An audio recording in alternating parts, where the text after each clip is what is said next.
Sa pagpilit ng awiting Just Once, nag-viral ang isang palaboy sa social media at gaya ng kanyang kanta, nabigyan siya ng bagong look dahil sa pagmamagandang loob ng isang vlogger.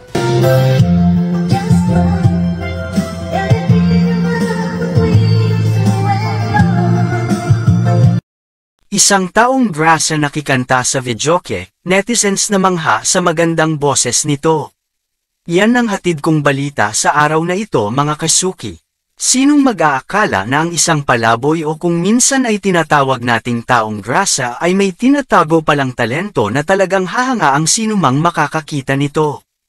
Tulad na lamang ng isang palaboy na ito mula sa Katarman, Samar kung saan ay kinagiliwan siya ng isang netizen na nakasaksi sa kanyang galing sa pagkanta.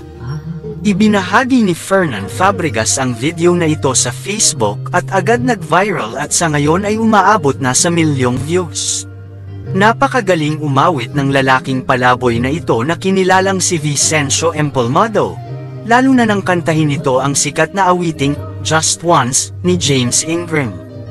Kung iyong mapapanood ng video ni Kuya Vicencio habang kinakanta ang kantang Just Once ay talagang mapapahanga ka dahil napakaganda ng boses nito.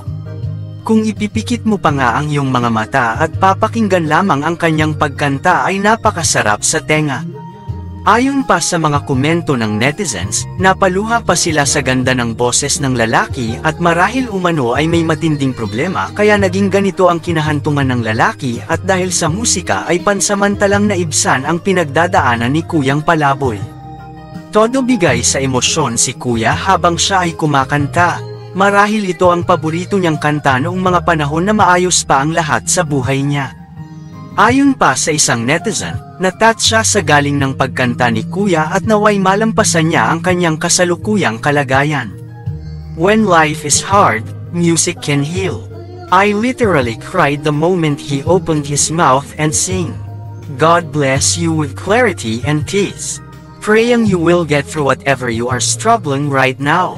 Ang isa naman netizen ay binanggit ang pagkakaroon ng mental illness at marahil ay may pinagdadaanang depresyon ang nasabing lalaki. Nang dahil sa sobrang viral ang ginawa niyang pagkanta, maraming citizen ang nagbigay papuri, ang ilan ay natuwa at naantig na nagbigay ng tulong. Ilan sa mga taong tumulong particularly sa isang vlogger at GMA7 na nagbigay sa kanya ng isang instant na bagong look.